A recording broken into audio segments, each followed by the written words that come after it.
साथियों, अगर अभी तक आपने हमारे चैनल सोशल जंग को सब्सक्राइब नहीं किया है तो सब्सक्राइब जरूर करें और बेल आइकन दबाना ना भूलें ताकि हर लेटेस्ट धमाकेदार खबरों की अपडेट आप तक पहुंचाई जा सके।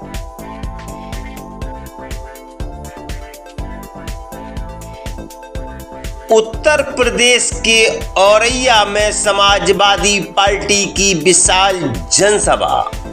इटावा लोकसभा सीट से इंडिया गठबंधन के प्रत्याशी जितेंद्र कुमार दोहरे के जन समर्थन में विशाल जनसभा। भीषण गर्मी और हुमस के बावजूद जनसभा में उमड़ा भारी जन सैलाब। उत्तर प्रदेश के पूर्व मुख्यमंत्री और समाजवादी पार्टी के राष्ट्रीय अध्यक्ष अखिलेश यादव ने किया जनसभा को संबोधित। समाजवादी पार्टी की विशाल जनसभा में शरीक हुए पूर्व मंत्री अतर सिंह नायक, सपा औरैया जिला अध्यक्ष सर्वेश कुमार गौतम, पूर्व सांसद विधायक प्रदीप यादव, आलोक गुप्ता नगरपालिका अध्यक्ष, राघवेंद्र सिंह गौतम विधायक, प्रभाकर पांडे, पूर्व विधायक विनोद यादव कक्का, बलबीर सिंह पाल, सर्वेश कुमार साक्या, हेमंत पोरवाल, अशोक यादव पूर्व जिला अध्यक्ष, बसपा के पूर्व अध्यक्ष रहे और वर्तमान में समाजवादी पार्टी के राष्ट्रीय सचिव RS कुशवाहा, रामजी शुक्ला, लालजी शुक्ला, मिथिलेश कटिहार, संगीता राजपूत समेत बड़ी संख्या में समाजवादी पार्टी, कांग्रेस, आम आदमी पार्टी, इंडिया गठबंधन के बड़ी संख्या में पदाधिकारी, कार्यकर्ता एवं जन समर्थक रहे जनसभा में उपस्थित। सपा मुखिया अखिलेश यादव ने की जितेंद्र दोहरे के पक्ष में वोट की अपील। जितेंद्र दोहरे लड़ रहे हैं पहली बार लोकसभा चुनाव, दे रहे हैं भाजपा के नेता सांसद रामाशंकर कठेरिया को कड़ी टक्कर। अखिलेश यादव की जनसभा से बदला पब्लिक का रुख। जितेंद्र दोहरे के पक्ष में चलने लगी बयान। बसपा सरकार में मंत्री रहे रामजी शुक्ला ने अपने भाई लालजी शुक्ला के साथ थामा समाजवादी पार्टी का दामन। रामजी शुक्ला के साथ सपा में शामिल हुए कई ब्राह्मण समाज के गणमान्य लोग। पूर्व मुख्यमंत्री सपा सुप्रीमो अखिलेश यादव ने साधा भाजपा पर निशाना। देखिए मंडी समिति औरैया के परिसर में उपस्थित जनसमूह को संबोधित करते हुए क्या बोले सपा सुप्रीमो अखिलेश यादव। इस चुनावी जनसभा के अध्यक्ष पूर्व मंत्री अतर सिंह नायक जी, समाजवादी पार्टी के जिले के अध्यक्ष सर्वेश बाबू गौतम जी, हमारे आपके समाजवादी पार्टी और इंडिया गठबंधन के प्रत्याशी नौजवान साथी जितेंद्र दोहरे जी, पूर्व सांसद विधायक प्रदीप यादव जी, साथ कुरैशी खां साहब, अनु गुप्ता नगर पालिका अध्यक्ष जी, राघवेंद्र गौतम जी, प्रभाकर पांडे जी, विनोद यादव कक्का, पूर्व विधायक पलवी पाल जी, सर्वेश साग जी, रामजा शुक्ला जी, लालजी शुक्ला जी, शिववीर दुबे जी, हेमंत पोरवाल जी, अशोक यादव जिलाध्यक्ष पूर्व, श्रीमती मिथिलेश कटियार और बहुजन समाज पार्टी में रहे प्रदेश के अध्यक्ष समाजवादी पार्टी के राष्ट्रीय सचिव RS कुशवाहा जी और बड़ी संख्या में मंच पर जिन साथियों का मैं नाम नहीं ले पा रहा हूं, हमारी पार्टी के सभी नेता, नौजवान साथी, मंच पे बैठी हुई राष्ट्रीय अध्यक्ष महिला सभा जूही सिंह जी, रामा से विश्वकर्मा जी और इस चुनावी जनसभा में यहां पर उपस्थित बड़ी संख्या में हमारे आदरणीय बुजुर्ग, माताएं, बहनें, नौजवान साथी, पत्रकार बंधु, मैं सबसे पहले आप सबका बहुत बहुत धन्यवाद और आभार प्रकट करूंगा इस ऐतिहासिक कार्यक्रम के लिए। मैं देख रहा हूं जहां पंडाल में लोग हमें चारों तरफ दिखाई दे रहे हैं, वहीं जहां सूरज बिल्कुल आसमान में ऊपर है सर के, उसके बावजूद भी जहां छाया नहीं है, उसके बावजूद भी बड़ी संख्या में हमें लोग दिखाई दे रहे हैं। मैं सबका आभारी हूं। और ये जो जन समर्थन हमें दिखाई दे रहा है दूर दूर तक, ये जो जन समर्थन, ये जो हमें जन समर्थन दिखाई दे रहा है, ये जन समर्थन भरोसा दिला रहा है कि न केवल इस बार इटावा में और आसपास की लोकसभाओं में जीत होने जा रही है, बल्कि रिकॉर्ड मतों से समाजवादी पार्टी और इंडिया गठबंधन जीतने जा रहा है। ये चौथे चरण का चुनाव है। यहां जितने साथी हमें दिखाई दे रहे हैं, इसमें बहुत सारे ऐसे भी साथी हैं जो हमारे लिए भी मतदान करेंगे इसी चरण में। तो न केवल हम अपनी पार्टी के प्रत्याशी, इंडिया गठबंधन के प्रत्याशी जितेंद्र दोहरे जी के लिए सहयोग मांगने आया हूं, बल्कि आप सब लोग मिलकर के कन्नौज में हमारी भी मदद करना। ये तो पहला लोकसभा चुनाव लड़ रहे हैं, लेकिन हम भी बहुत दिनों बाद चुनाव लड़ रहे हैं। इसलिए जहां इटावा लोकसभा के लिए आपसे मदद मांग रहे हैं, वह नहीं, कन्नौज लोकसभा में भी सब लोग मिलकर के मदद करना। जहां तक चुनाव का सवाल है, 2 चरणों में चुनाव हो चुका है और आज तीसरे चरण में वोट पड़ रहा है। 2 चरणों में तो जनता ने भारतीय जनता पार्टी को पूरी तरीके से खारिज कर दिया है। ये तीसरे चरण में जहां वोट पड़ रहा है, ये इंडिया गठबंधन और समाजवादियों का चरण है। इसमें इनका कोई खाता खुलने नहीं जा रहा है। सुबह से मैं देख रहा हूं जहां वोट के लिए बड़ी संख्या में लोग निकल करके आए हैं, वहीं बीजेपी के लोग बौखला गए हैं। सुबह से ही बौखला गए हैं, उन्हें कुछ दिखाई नहीं दे रहा है। कई जगह प्रशासन को आगे कर रहे हैं, लेकिन हमें खुशी इस बात की कि समाजवादी पार्टी का निष्ठावान और समर्पित कार्यकर्ता इकट्ठा होकर के इन भारतीय जनता पार्टी के लोगों को हर बूथ पर सबक सिखाने का काम कर रहा है। ये जैसे आगे चुनाव बढ़ेगा, भारतीय जनता पार्टी का जो गर्मी का पारा नीचे जाता जाएगा। ये जो हवा में उड़ रहे थे, जनता इन्हें जमीन पर ले आई है। जो लोग पिछले 5 साल 10 साल से आपको वादे कर रहे थे, बताओ 10 साल बाद जब हम लोग उनका आकलन कर रहे हैं, तो बीजेपी के लोगों की हर बात झूठी और उनका हर फैसला झूठा और वादा झूठा निकला कि नहीं निकला।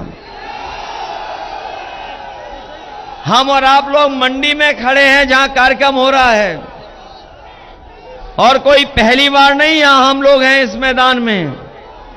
अक्सर समाजवादियों का नेताजी से लेकर के हम लोग इसी मंडी में आकर के आप लोगों से समय समय पर निवेदन और अपील किए हैं जिन लोगों ने कहा किसानों की आय दोगुनी हो जाएगी, हमारे किसान परिवार और किसान भाई हैं यहां पर, कोई हमें बता दे कि उनकी आय दोगुनी हो गई हो।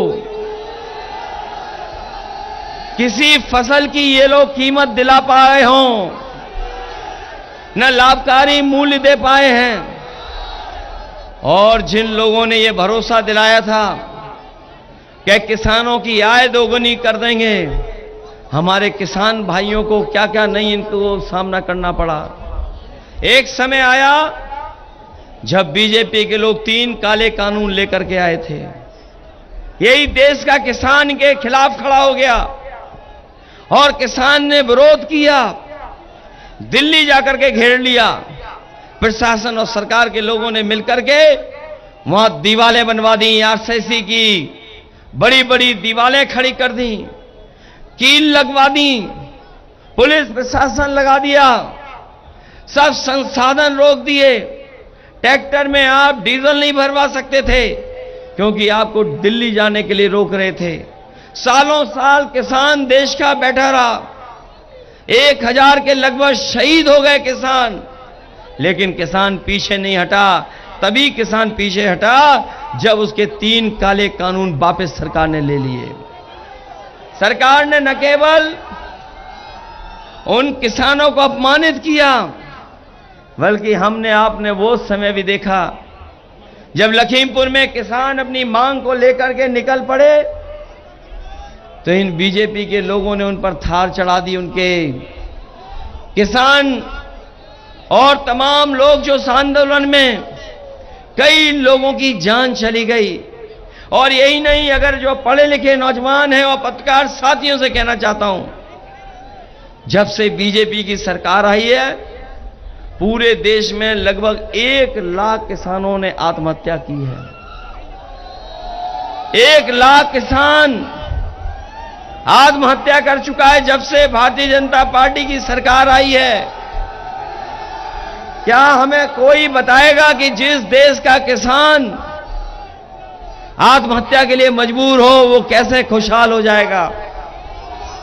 ये लोग जो विकसित यात्रा भारत की लेकर के निकले थे, इन्होंने किसानों की लागत बढ़ा दी। आज अगर आकलन हम करें, बताओ लागत बढ़ गई कि नहीं बढ़ गई? और केवल डीजल पेट्रोल नहीं, हर जरूरत की चीज महंगी हो गई। डीजल पेट्रोल तो हुआ ही है महंगा, हर चीज सरकार ने महंगी कर दी। और ये जो खाद वाली चोरी हो रही है, ये लोग पता नहीं कहां से सीख करके आए हैं। हमें लगता है ये लोग, ये जो खाद की चोरी है, ये पार्ले जी बिस्किट पैकेट से सीखे हैं। जो लोग पुराने होंगे वो जानते होंगे, पहले पार्ले जी का बिस्किट पैकेट इतना बड़ा आता था।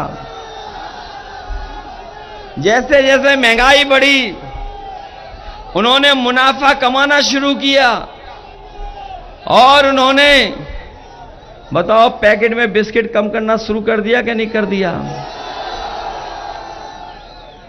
पहले जो इतना बड़ा पैकेट आता था, बताओ अब इतना सा पैकेट हो गया कि नहीं हो गया? याद रखना, ये बीजेपी की सरकार आ गई तो हो सकता है कि 1 बिस्किट का आपको पैकेट मिले, 1 बिस्किट का। इसी तरह बोरी से चोरी शुरू कर दी कि नहीं कर दी? पहले कितनी बोरी से खाद हटाई और अब कितनी और हटा दी? ये लोग और रहे सरकार में तो आपकी खाद भी पाउच में मिलेगी, पाउच में।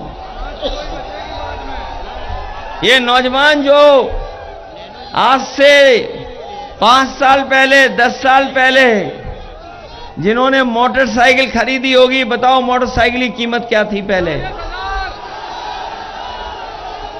50,000, 60,000। और आज मोटरसाइकिल कितने की है बताओ? ये जो मंच वाले हैं और कुछ लोगों ने गाड़ी ली होगी, 10 साल पहले बताओ गाड़ी कीमत की थी, आज 10 साल बाद कीमत क्या है? हो गई महंगाई कि नहीं महंगाई? जो साइकिल 1000 रुपए में 2000 में आती थी, बताओ अब साइकिल कितने में आ रही है? यहां किसान भाई आते रहे होंगे, मंडी में चाय 1 रुपए की मिलती थी, बताओ आज चाय क्या हिसाब पहुंच गई बताइए? महंगाई बढ़ा दी कि नहीं बढ़ा दी? जहां महंगाई बढ़ाई वहीं सरकार ने हर पेपर लीक करा दिया। बताओ जितनी परीक्षाएं लिखी गई, इस सरकार ने जितनी परीक्षाएं लिखी, इस सरकार में जो जो परीक्षाएं हुई, बताओ वो पेपर लीक सरकार ने कराए कि नहीं कराए? और कोई 1-2 नहीं, लगभग 10 परीक्षाओं से ज्यादा वो पेपर लीक हुए हैं। 10 से ज्यादा परीक्षाएं उनके पेपर लीक करा दिए। और अगर हिसाब किताब हम लोग लगाएं, मैंने कई मौकों पर कई सभाओं में हिसाब किताब बताया कि अभी तक उत्तर प्रदेश में 60 लाख ऐसे नौजवान हैं जो परीक्षा लिखने गए थे। परीक्षा लिखने के बाद जब वो घर लौटे तो पता लगा कि पेपर लीक हो गया, उनके सपनों को तोड़ दिया। अगर 60 लाख बच्चे और उनके मां बाप, तो कुल मिलाकर के हिसाब लगा लें, अगर 3 एक परिवार से इस सरकार से नाराज हैं, तो बताओ 60 लाख गुणा 3 कितना हो गया? 60 लाख का गुणा कर दें 3 से, तो बताओ 1 करोड़ 80 लाख हो गए कि नहीं हो गए? और यही 1 करोड़ 80 लाख का भाग दे दें 80 लोकसभाओं में, तो बताओ कितना वोट कम हो गया हर लोकसभा में? 2,25,000 वोट कम हो गया कि नहीं हो गया? 2,25,000 हर लोकसभा में वोट कम हो गया, तो बताओ ये सरकार बचेगी कि नहीं बचेगी? और फिर अभी एक नौजवान यहां तख्ती लेकर के खड़ा था, क्या एक एक वोट अग्निपथ हटाने के लिए।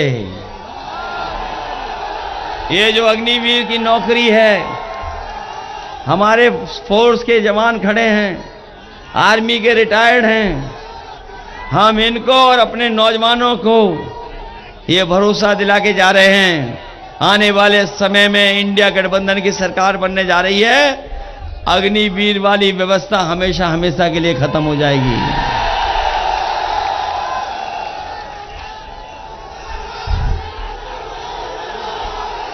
ये अग्निवीर 4 साल की नौकरी हम समाजवादी लोग कभी स्वीकार नहीं कर सकते, और इसलिए नहीं स्वीकार कर सकते क्योंकि अग्निवीर में जो नौजवान जाएगा, न उसे कोई वेतन मिलेगा, न कोई ऐसा सम्मान मिलने जा रहा है, और ना ही अगर शहीद हो गया, अगर अग्निवीर शहीद भी हो गया तो उसे कोई सम्मान नहीं मिलेगा। वो नेताजी का फैसला था कि जब कोई सीमा पर जवान शहीद होता था, पूरे सम्मान से उसके घर परिवार में लाकर के उसका आखिरी दर्शन करने का मौका मिलता था।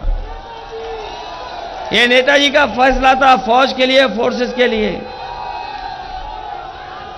लेकिन जो अग्निवीर में भर्ती होगा उसे यह भी सम्मान नहीं मिलेगा। इसलिए फौज, न केवल फौज में जो लोग हैं बड़े बड़े अधिकारी, वो भी स्वीकार नहीं कर रहे हैं, और ये जो सुरक्षा को लेकर के भारतीय जनता पार्टी खिलवाड़ कर रही है सीमाओं की, हम समाजवादी लोग कभी स्वीकार नहीं करेंगे। और हम एक और बात बता दें, ये हमारे खाकी पहनने वाले भाई लोग, ये कभी कभी थोड़ा गुस्सा दिखाते हैं, इनकी मजबूरी है, बड़ी अधिकारियों का कहना मानना पड़ रहा है नौकरी की मजबूरी में।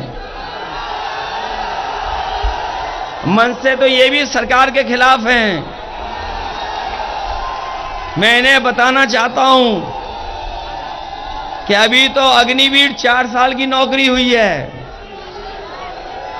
बीजेपी वाले सरकार में आ गए तो इनकी भी 3 साल की नौकरी कर देंगे। ये कभी कभी पूछते हैं ये कैसे संभव है। ये लोग सवाल करते हैं, प्रेस के लोग भी सवाल पूछते हैं कि ये कैसे संभव है। मैं उनसे पूछता हूं, बताओ कितने लोगों को पता था कि अग्निवीर की नौकरी 4 साल की हो जाएगी? यहां खड़े हुए जितने लोग हैं, कितनों को पता था कि ये बड़े बड़े एयरपोर्ट बिक जाएंगे? किसी को पता था? किसी को ये जानकारी थी कि बंदरगाह भी बेच देगी सरकार? किसी को पता था कि बैंकें डुबा देगी सरकार? और किसी को पता था कि लेटरल एंट्री से जिनको नौकरी देंगे वो भारत छोड़ करके बाद में भाग जाएंगे? किसी को पता था कि लेटरल एंट्री से नौकरी मिल जाएगी, आरक्षण छीन लेंगे? किसी को पता था कि आधी रात को नोटबंदी हो जाएगी? बताओ सरकारी नौकरियां संविदा पर आउटसोर्स में हो गई कि नहीं हो गई? ये जो लेटरल एंट्री के बारे में हम लोग कहते थे कि बड़े बड़े अधिकारी जो दिल्ली में नौकरी पा रहे हैं बिना आरक्षण के उनको भर्ती कर रहे हैं, वो 3 साल की नौकरी कर करके भारत छोड़कर चले गए बहुत से लोग। किसी को पता था कि लेटरल एंट्री से भी आईएएस बन जाएंगे? किसी को नहीं पता था। इसलिए हम आपसे कहना चाहते हैं कि ये भारतीय जनता पार्टी के लोग आपके और हमारे अधिकारों को भी छीनना चाहते हैं। जो बाबा साहब भीमराव अम्बेडकर जी का दिया हुआ संविधान, उसको भी खत्म करना चाहते हैं। संविधान जाएगा तो हमारे और आपके अधिकार छीन लिए जाएंगे। संविधान से को अगर ठेस पहुंचेगी तो हमसे आपसे ये पढ़ाई भी छीन लेंगे। संविधान को ठेस पहुंचेगी तो हमारा आरक्षण भी छीन लेंगे, नौकरी भी छीन लेंगे। बताओ ये संविधान को खत्म करना चाहते कि नहीं करना चाहते हैं? ये लोग जो 400 पार कह रहे थे, बताओ 2 चरणों के बाद ये 400 पार नहीं कह पा रहे हैं। कहां गया इनका नारा 400 पार? और ये कहते हैं कि डबल इंजन की सरकार है इनकी, डबल इंजन की। ये जो बड़े बड़े होर्डिंग लगे होंगे, आपने देखा होगा कई होर्डिंग पे एक इंजन गायब है। ये जो डबल इंजन वाली सरकार वालों के इंजन गायब हैं कि नहीं गायब हैं? और एक खटारा इंजन है, उसकी तो फोटो ही नहीं है होर्डिंग पर। बताओ उसकी फोटो है क्या खटारा इंजन की? होर्डिंग तो लगे होंगे मैनपुरी में भी और यहां भी औरैया में भी है बड़े बड़े होर्डिंग। बताओ जिनके पास दूसरा इंजन न हो, जो लोग पहले ही स्वीकार कर लिए हो कि हारने वाला है ये, तभी तो होर्डिंग में तस्वीर नहीं है। बताओ वो होर्डिंग से गायब है कि नहीं गायब खटारा इंजन?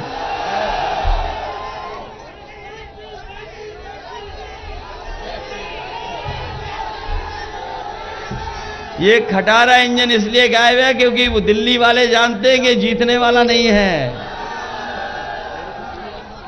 अभी कुछ दिन पहले इनकी चद्दे की चोरी पकड़ी गई। इलेक्टोरल बॉन्ड, उसके नाम पर इन्होंने चंदा वसूला कि नहीं वसूला? ये जो दूसरों को भ्रष्टाचारी कहते हैं, बताओ लंबी सूची मिल गई कि नहीं मिल गई वसूली वाली? कोई चंदा देता है तो 1000 रुपए का देता है, 5000 का देता है, 10,000 का देता है। ज्यादा संपन्न होगा तो 1 लाख का दे देगा चंदा, 2 लाख दे देगा। लेकिन बताओ बीजेपी के लोगों ने ईडी सीबीआई इनकम टैक्स का दबाव बना करके उद्योगपतियों से हजारों करोड़ रुपए का चंदा वसूला कि नहीं वसूला? और कई बार हमारे चैनल वाले साथी भी कुछ नहीं दिखाते, क्योंकि चैनल वाले साथी तो उनकी पुरानी कहावत है, जिनका दाना उसका गाना। जो देगा दाना उसी का गाएंगे गाना। बताओ ये सच्चाई है कि नहीं है? और बीजेपी वालों से अगर इलेक्टोरल बॉन्ड के बारे में पूछो तो उनका बैंड बज जा रहा है। और इन्होंने चंदा केवल बड़े बड़े उद्योगपतियों से नहीं लिया, बल्कि वैक्सीन कंपनी वालों से भी ले लिया। यहां तो बहुत से लोगों को वैक्सीन लग गई होगी। ये जो हमारे कर्मचारी लोग हैं, इन्हें तो जबरदस्ती लगवा दी। बताओ इन्होंने जान को खतरा पैदा कर दिया कि नहीं कर दिया? और जब जिन लोगों के पास सर्टिफिकेट है, जो वैक्सीन का मिला है सर्टिफिकेट, बताओ वो जब देख करके जाएंगे तो वोट इनके खिलाफ डालेंगे कि नहीं डालेंगे? जिन्होंने वैक्सीन लगवाई सबके, कम से कम उन्हें जांच करानी चाहिए गरीबों की, और कम से कम जांच हो जाए फ्री, और साथ में ईसीजी भी, पता नहीं कब किसका हार्ट अटैक हो जाए। बताओ वैक्सीन से बीमारी फैली कि नहीं फैली? कम से कम हम तो बच गए इस बीमारी से। हम लोगों ने नहीं लगवाई। ऐसे तो हमें कुछ साथी दिखाई दे रहे हैं हमारे जैसे भी। इसलिए हम आपसे अपील करने आए हैं कि बीजेपी के लोग धोखा देते हैं, झूठ बोलते हैं, अपनी चतुराई से ध्यान हटाते हैं। इनसे सावधान रह के मतदान करना। और अपने किसान भाइयों को भरोसा दिला के जा रहे हैं कि जिस तरीके से उन्होंने उद्योगपतियों का कर्ज माफ किया है, हम अपने किसानों का भी पूरा का पूरा कर्ज माफ कराने का काम करेंगे। ये जो उद्योगपतियों का कर्ज माफ हुआ है, उसमें इन्होंने नियम बनाया कि 5 करोड़ के ऊपर जिन्होंने कर्ज लिया उनका कर्ज माफ होगा। उन्होंने उद्योगपतियों के लिए तो नियम बना दिया, लेकिन हमारे गरीब और किसान जिनके ऊपर केवल लाखों का कर्ज है, उनको दूर कर दिया। इसलिए अपने किसान भाइयों को, गरीबों कह के जा रहे हैं कि इंडिया गठबंधन ने फैसला लिया है, जब सत्ता में आएंगे तो पूरा का पूरा किसानों का और गरीबों का कर्ज माफ करने का काम करेंगे। न केवल कर्ज माफ, बल्कि सरकारी नौकरियां जो 30 लाख खाली हैं, उन नौकरियों को भी नौजवानों को देने का काम होगा। और पहले जिस तरीके से फौज में भर्ती होती थी, जितनी भर्ती होती थी, उससे ज्यादा और पक्की नौकरी फौज की देने का काम भी समाजवादी लोग करेंगे। अपनी बहनों की मदद के लिए लाखों साल का पैसा उनके अकाउंट में पहुंचाया जाएगा। पहले तो हम लोग समाजवादी पेंशन दे रहे थे, लेकिन अब फैसला लिया है कि गरीब बहनें, माताएं कैसे लखपति बने, उस दिशा में भी उनके अकाउंट में लाख रुपया पहुंचा करके उनका भी सम्मान करने का काम करेंगे। जिस समय चुनाव था तो राशन बहुत मिल रहा था, रिफाइंड तेल भी दे रही थी सरकार, दाल भी दे रही थी, नमक भी दे रही थी। और बताओ राशन में आजकल क्या मिल रहा है? क्या मिल रहा है आजकल राशन में? ये लगता बहुत पौष्टिक खाना दे रहे हैं। ये बीजेपी के लोगों ने कोई नई चीज ढूंढी है, बहुत पौष्टिक। हम अपने गरीबों को भरोसा दिला के जा रहे हैं कि इंडिया गठबंधन बनेगा तो आपके राशन की मात्रा भी बढ़ेगी, और जो राशन खराब वाला मिल रहा है उसकी गुणवत्ता बढ़ाएंगे। और इधर बाजार में आपने देखा होगा कि संपन्न लोग, बड़े लोग पैकेट का आटा खरीद करके खा रहे हैं। अपने गरीबों को राशन में पैक्ड आटा दे करके जो गुणवत्ता के साथ अच्छा होगा और आटा पौष्टिक होगा, आटा के साथ साथ डाटा भी फ्री देने का काम होगा। क्योंकि जहां पौष्टिक, स्वादिष्ट और गुणवत्ता के साथ आटा मिले, वहीं डाटा की जरूरत है, क्योंकि बिना डाटा के कोई चीज चल नहीं रही है। पहले जब मोबाइल आए थे तो डाटा फ्री था। बताओ अब पैसा लग रहा कि नहीं लग रहा? हर आदमी आटा और डाटा इस्तेमाल कर रहा है कि नहीं कर रहा? आज जो जानकारी हासिल करनी हो, ऑनलाइन पढ़ाई करनी हो या और जानकारी हासिल करनी हो, बताओ डाटा से, मोबाइल से, इंटरनेट से मिल रहा है कि नहीं मिल रहा है? समाजवादियों ने लैपटॉप बांटे थे, वो हमारे लोग जानते होंगे, अभी भी चल रहे होंगे। और जब बटन दबाते होंगे ऑन करने के लिए, तो उसमें नेताजी हम लोग दिखाई देते हैं कि नहीं दिखाई देते हैं? फोटो की नकल कर ली सरकार ने। जो लखनऊ वाले हैं हमारे, उन्होंने बताओ नकल कर ली समाजवादियों की नहीं कर ली? हम लोगों ने इतना बड़ा लैपटॉप दिया, इन्होंने मोबाइल कितना दिया? हम लोगों ने नेताजी की फोटो डाली, इन्होंने अपनी फोटो डाली, और इतना रद्दी दिया है कि उंगली घिसते रहो तब भी नहीं चल रहा। बताओ है स्थिति कि नहीं? और हमें खुशी है समाजवादियों को कि जो कभी हम लोगों ने लैपटॉप यहां गरीबों को दिया था, कुछ दिन पहले हमें पता लगा कि अमेरिका में भी कई शहर ऐसे हैं जो अपने गरीब परिवार के बच्चों को फ्री लैपटॉप दे रहे हैं। सोचिए कब समाजवादियों ने लैपटॉप दिया था? 7 साल पहले। उस समय जब समाजवादियों की सरकार थी तो न केवल लैपटॉप बच्चों को पढ़ने के, लिखने के लिए, आगे बढ़ने के लिए दिया, बल्कि एम्बुलेंस की भी ऐसी व्यवस्था की थी कि आप लोग गांव में भी एम्बुलेंस मंगा करके अस्पताल पहुंच जाते थे। बताओ एम्बुलेंस इन्होंने खराब कर दी कि नहीं कर दी? और ये जो 100 नंबर वाली गाड़ी दी थी, ये जो 100 नंबर वाली गाड़ी दी थी, इस सरकार ने 100 नंबर को 112 कर दिया। हमारे पुलिस भाइयों को लगा कि जब सरकार ने 100 से 112 किया तो इसका मतलब रेट उन्हें भी बढ़ा देना चाहिए। बताओ रेट बढ़ा दिया कि नहीं? और अब सुनने में आया है कि अगर 100 नंबर से पुलिस बुला लिया आपने तो दोनों पक्षों से पैसा वसूल लेती है। बताओ 100 नंबर खराब कर दी कि नहीं कर दी? जो समाजवादियों ने व्यवस्था बनाई थी वो खराब हो गई कि नहीं हो गई? हमारी समाजवादियों की नकल करने चले थे सड़क बनाने में। जो लोग बुंदेलखंड सड़क पे चले होंगे, बताओ कैसी बनी सड़क? और उसमें भी चले होंगे आगरा, लखनऊ वाले पर, बताओ वो कैसी सड़क है?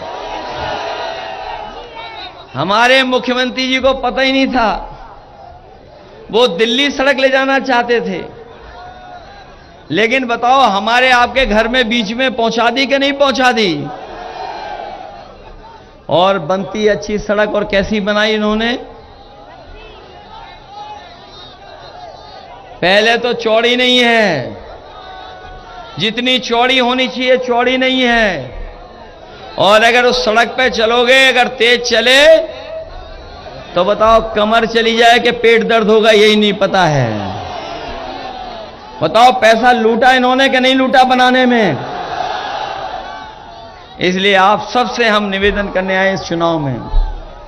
ये चुनाव कोई सामान्य चुनाव नहीं है, ये चुनाव जहां हमारे आपके भविष्य का है, वहीं आने वाली पीढ़ी के भविष्य का भी चुनाव है।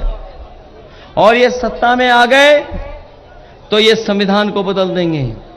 हो सकता है कि बाबा साहब भीमराव अम्बेडकर जी का दिया हुआ संविधान जो हमें अधिकार दिलाता है, जो एक वोट का अधिकार है, वो भी छीन सकते हैं ये लोग। बताओ हम लोगों ने और चुनाव में देखा कि नहीं देखा कि अधिकार छिन गए? जब ब्लॉक प्रमुखी का चुनाव हुआ तो बताओ वोट लूटा गया कि नहीं लूटा गया? एमएलसी के चुनाव में लूट लिया कि नहीं लूट लिया? जिला पंचायत में भी लूटा। इसलिए सावधान रहोगे कि नहीं रहोगे? वोट वाले दिन घबरा तो नहीं जाओगे आप लोग? अगर कोई मदद करने के लिए भी न पहुंचे तो बताओ, घबरा तो नहीं जाओगे आप लोग? अगर आप संविधान बताना चाहते बचाना, तो आपको हर जोखिम उठाना पड़ेगा। बताओ, जोखिम उठाने के लिए तैयार हो कि नहीं हो? क्योंकि अगर बूथ पर वोट नहीं पड़ा तो हम लोग इनका मुकाबला नहीं कर पाएंगे। ये संविधान मंथन का चुनाव है।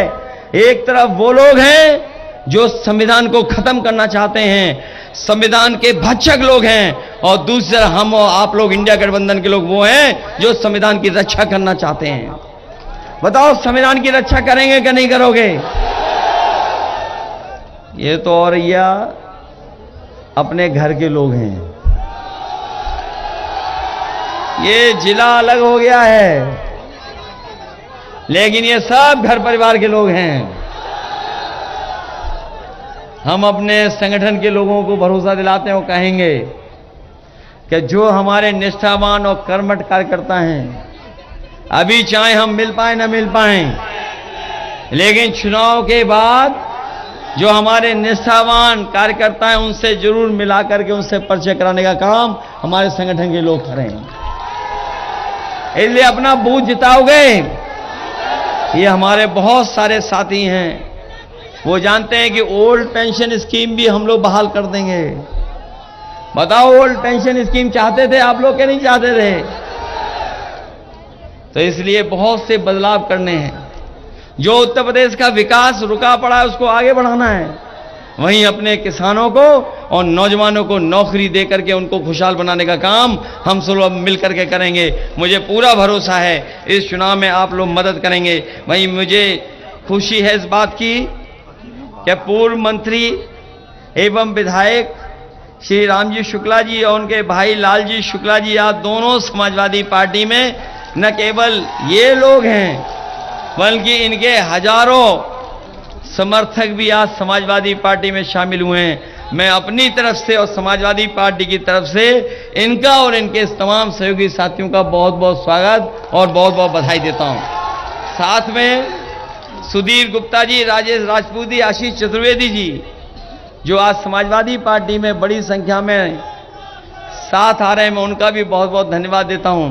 और इस उम्मीद और इस भरोसे के साथ कि जब वोट डालेंगे आप सब लोग तो मिल करके एक दूसरे का सहयोग लेकर के आप भारी बहुमत से जिताने का काम करना, यही निवेदन, यही अपील करने आया हूं। जहां हमारे सांस्कृतिक प्रकोष्ठ के इनका धन्यवाद, जहां हमारे अधिवक्ता लोग हैं, मैं अधिवक्ता साथियों को भी उनका बहुत अन्याय हो रहा है लगातार, उनके सुविधाओं के लिए, उनके पक्ष में फैसला लेने के लिए नेताजी ने, हम लोगों ने, समाजवादी ने हमेशा लिया है। आने वाले समय में उनके साथ न अन्याय हो उसके लिए हम लोग लगातार काम करते रहेंगे। इसलिए मदद करिए सब लोग। हटाओगे बीजेपी को, हटाइए इस खटारा इंजन को। बताओ, इंजन खटारा है बीजेपी का कि नहीं? और हमारा एक गाना था, सांसद हाजिर हों, वो वाला गाना है नहीं शायद, लगता है इनके पास है क्या नहीं है गाना? एक गाना बना था, किसी साथी ने बनाया था सांस्कृतिक प्रकोष्ठ के लोगों ने, क्या सांसद हाजिर हों। उनके लिए है कि जिन्होंने कोई काम नहीं किया, अगर किसी साथी के पास हो तो हमारे औरैया वालों को जरूर सुनाएं कि जो सांसद कोई काम न कर रहा हो तो बताओ दोबारा चुन करके भेजोगे? जिसकी भाषा खराब हो उसको चुन करके भेजोगे? जिसने सबको अपमानित किया उसको भेजोगे आप? और बताओ, कन्नौज से, औरैया से, इटावा से, मैनपुरी से सबसे बड़े सांसद, प्रधान सांसद पहले ही किनारा कर ले गए। बताओ, किनारा कर लिया उन्होंने कि नहीं कर लिया? कहां सभा की जाके? बताओ, कहां पे सभा की जाके? बताओ, किनारा कर लिया इन सबसे कि नहीं कर लिया? बताओ, कन्नी काट के चले गए कि नहीं चले गए? क्योंकि वो भी जानते हैं कि ये जीतने वाले नहीं हैं, क्यों यहां आकर के अपना वोट मांगे इनके लिए। न कन्नौज गए, न इटावा गए, न औरैया गए, कहां गए? किस किनारे गए थे बताओ? बताओ किनारा कर लिया हम लोगों से कि नहीं कर लिया? चलिए आप सबका बहुत बहुत धन्यवाद, बहुत बहुत आभार व्यक्त करता हूँ।